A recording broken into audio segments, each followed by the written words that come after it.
Are you doing things the hard way? Are you missing your sales targets? Or do you have too many maybe opportunities in the pipeline and don't have a surefire method to change sales behaviors? Are you using a secret Excel spreadsheet to forecast? Or Vanessa, like you said, are your salespeople not prospecting enough because they're simply relying on incoming leads or just don't know how to prospect for new business? Does this sound like what's happening in your organization? Are some leads falling through the cracks with no follow-ups or next steps? Or worse, are you investing in Google Ads or advertising to find that the leads don't convert? Have you invested large amounts of money into a fancy CRM like Salesforce.com or Microsoft Dynamics and not obtained the ROI you expected? I don't know about you, but I really don't like to have to micromanage my people. And I want to trust them. I want them to feel empowered. But are you, like many managers, struggling to understand what your people are doing? Do you often wonder where they are and what kind of appointments they've had this week? Has your team been promising you a strong month and then only to find out that with a week away, they're at 50% of goal and it doesn't look like the opportunities that are in the pipeline are going to close? Have you chosen to let people go and replace them only to find that you're in the same place 6 months later? But the truth is, it doesn't have to be this way. Let me tell you about the easier way. How have the following people been able to achieve 100% sales pipeline accuracy and double their sales without the guesswork from Salesforce.com or their CRM? Let's have a look at what clients of the prospect management system have to say. Here's a testimonial from Matt Mitchell at LexisNexis. He's the global VP of sales. It was spot on. I can enhance, polish, and upgrade our sales skill abilities, our focus, our discovery, all of the things that are critical to driving us to our number. Here's one more. Steve Schiffman, CEO of Michelman Chemicals. It is so intuitive and so simple to use, it just makes sense. I am always happy to refer this system to friends and colleagues.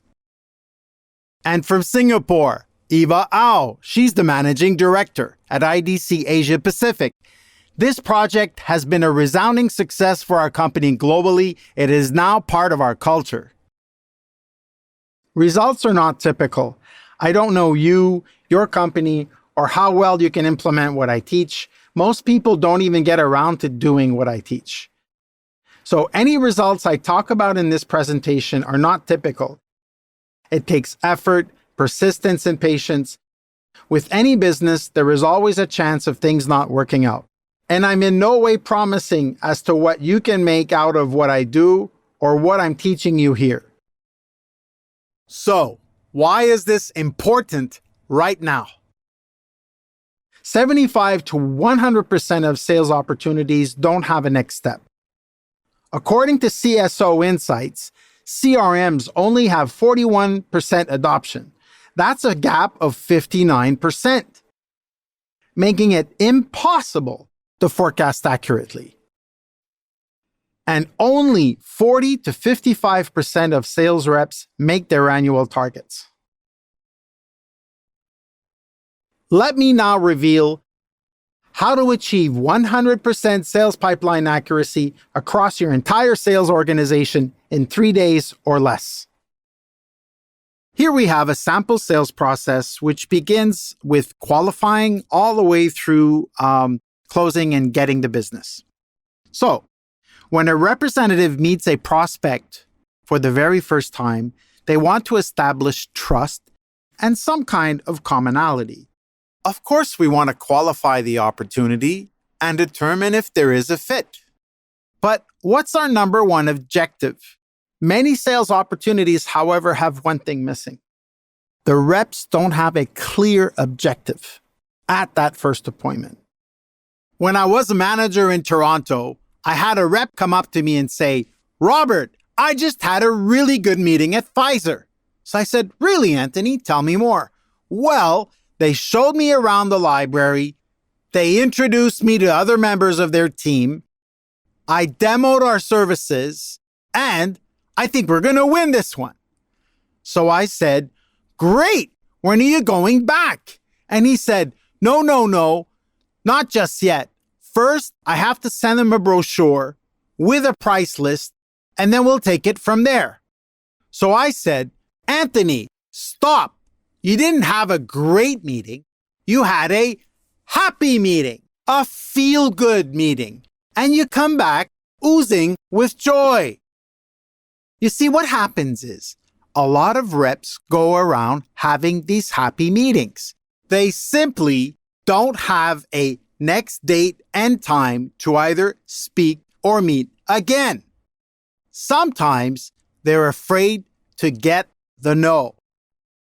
If the meeting wasn't as good for them as it would have been for you, would you want to know about it? Of course. But instead, because you pay them a really good salary, and they also don't want to have to go back and prospect, they'd rather live in a world of maybe.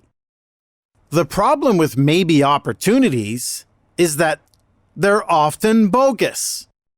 And it affects your forecast. It's impossible to forecast accurately when a pipeline is filled with maybe opportunities. Another reason why reps don't get the next date and time to either speak or meet again is because they don't want to come across as pushy. But if I said to a potential client, "Sir, I really enjoyed our meeting today. I obviously have a lot more to learn about your business. I do have a few ideas for you that I'd like to mull over and discuss with my team and potentially reconnect with you in about a week's time. How is next Thursday at 2 p.m.? Would that work for you?" Now, did that sound pushy? I doubt it, right? So, our main objective when we're meeting a potential client is to understand their business, determine if we have a fit, and gather as much information as possible, and earn a next step.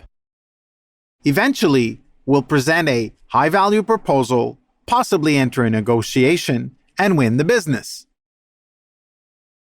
A good meeting ends with a date and time to see each other again. A bad meeting ends with no date and time. And the worst meeting is the one where you didn't even ask. So, our main objective when we're meeting a potential client is to understand their business, determine if we have a fit, and gather as much information as possible. This makes sense for me. Does it make sense for you? How much are maybe opportunities costing you and your team? The sale is either moving forward or moving backward, but it's never standing still. There's only one key objective at each stage of the process, and that's to get to the next step. We also have to earn it. And there's only one good meeting, and that's a meeting that ends with a date and time to meet again. You'll see how this applies to our system. We have potential clients that we want to do business with or companies that we want to sell to. We have a first appointment. We gather information. Some of you might call it discovery. We'll submit a proposal or validate what it is we've talked about, and we'll get a verbal yes and confirm the business. In our system, we have something unique, which is called fall down, which means we've failed to secure a date and time to speak or meet again. And prospects drop out over time. People tell us no or there's no fit. Our job is to constantly find new opportunities to create company growth. Here's an example of what our system looks like inside Salesforce.com. You'll notice all the blue boxes and the white ones. Those are basically existing clients or brand new business. When the box turns red, that means there's no date and time to speak or meet again. So it doesn't count. This is the app for Salesforce.com, but the methodology behind the system can be applied to your own CRM that you're currently using. The prospect management system shows us how many days the opportunity's been open, when is the next scheduled meeting, right? Next date and time to either speak or meet again, and displays the date of the first appointment. Additionally, we do see the value of the opportunity. Each sales stage has the total. So we're able to forecast more accurately by applying the weightage to each sales stage. Now, many of you know this. Most CRMs out there actually have sales stages and will apply the totals. There's one thing missing: the fall down concept. What's real? All of the other CRMs around the globe actually they mix everything up. They haven't segregated the prospects. There is no fall down concept or fall back or any way to separate fall downs visually from the pipeline. So our forecasts are inaccurate. There is no surefire way to forecast. Even if I have a next date and time to speak or meet again, it doesn't mean I'm going to close the deal. However, by having appointments on the board with a date and time, I've got much better chances of moving my opportunities forward and better plan my much needed prospecting and sales activity. That's our goal. We can better forecast when we have the right visual representation of the level of activity and effectiveness from the entire team. If I have a small team of 5 people, it's easier to manage than if I have 300.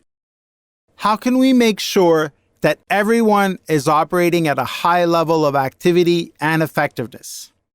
We need the right tools, the right structure, the right process, and the right coaching to help our people maximize their potential, develop their intrinsic motivation, and produce the results that we're looking for, and for all of us to live healthier and fuller lives. Here's a story you'll find interesting. CRM adoption at IDC quickly accelerated and increased to 100% using the system. Sales directors report they now have the perfect communication platform to promote discipline, coaching, and accountability. Sales pipeline reviews are more focused, productive, and targets met.